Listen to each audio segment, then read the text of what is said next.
Bonjour à tous et bienvenue sur boursicoté.com pour cette nouvelle analyse technique du CAC 40 en clôture avec une séance assez surréaliste que nous avons eue aujourd'hui puisqu'après donc la diffusion des chiffres de l'inflation du côté des États-Unis, on a eu une énorme volatilité. On est parti ici d'une zone proche des 5860 points, donc on était ici sur des niveaux assez élevés. On a vraiment dégringolé à une vitesse très rapide. On a perdu plus de 100 points. On est venu tester ici la zone d'alerte des 5720 points avant de remonter d'une manière assez inattendue pour au final revenir totalement refaire la phase de baisse et clôturer au-delà, puisqu'à 5879,19, le CAC 40 gagne au final 1,04% par rapport à la clôture de la séance d'hier.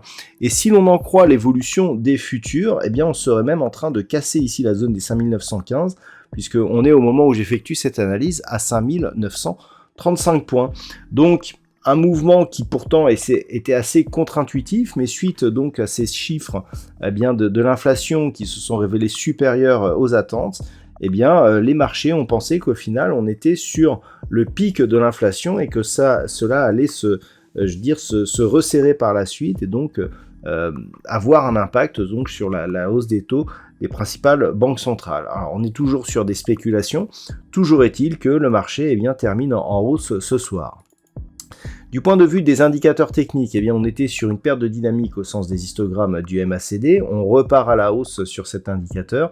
Au niveau du RSI, on reste en zone neutre. Et chose intéressante qui va, avec le reste de la dynamique, c'est que nous avons sur cette première séance de hausse, puisque depuis ici, cette phase de hausse, on était toujours dans une dynamique baissière avec des niveaux de clôture qui ont aligné les baisses ici pendant toutes ces séances, pendant 6 séances d'affilée, on repart donc à la hausse et on a des volumes supérieurs à la moyenne, un petit peu comme ce que l'on avait eu ici.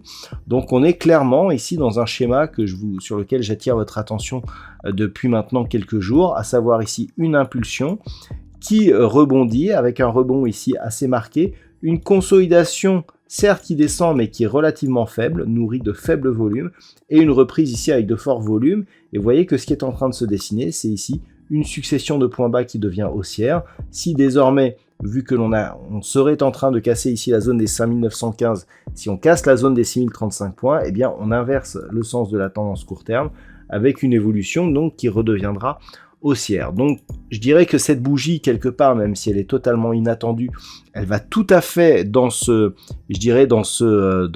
sens. C'était d'ailleurs le sens aussi des statistiques que l'on avait ici sur ces bougies. Alors celle d'hier était très peu significative, donc on peut revenir ici sur les statistiques que nous avions où on prévoyait une phase de baisse suivie d'une hausse. C'est tout à fait ce que nous avons eu aujourd'hui. Alors c'était pas prédictif à ce point-là, mais en tout cas on serait justement sur ce type de scénario.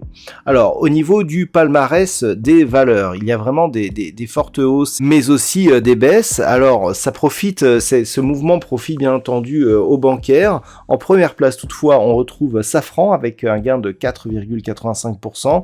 Derrière nous avons Alstom, Airbus, Société Générale, Schneider Electric et Veolia Environnement. Total Energy n'est pas très loin avec un gain aussi de plus de 3%.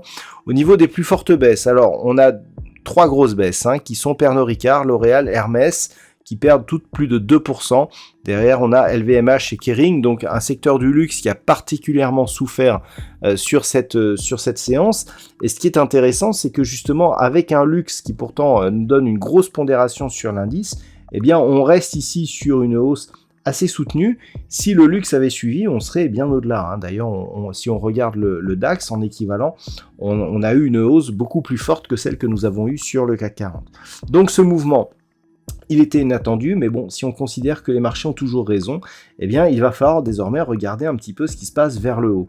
Donc si demain, la zone des 5915 points est toujours confirmée comme cassée à la hausse, d'autant plus si on ouvre un gap sur cette zone, hein, puisque si on ouvre sur le niveau que le CAC 40 futur occupe actuellement, on aura un gap à l'ouverture.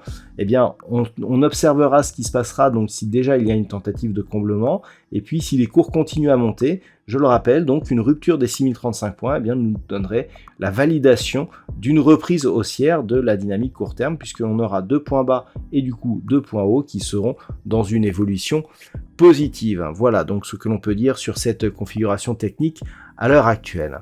D'un point de vue statistique, alors la configuration actuelle ne nous donne pas assez d'occurrence encore une fois en ce qui concerne donc la volatilité, les mouvements que l'on a eu, c'est un peu hors norme comme séance et donc on ne pourra pas diffuser de statistiques, donc on restera sur les statistiques suivantes qui disaient qu'après ici ce petit trou d'air, on pouvait monter d'une manière assez régulière, donc c'est à voir ici sur les prochaines séances, mais aussi pour les séances de la semaine prochaine.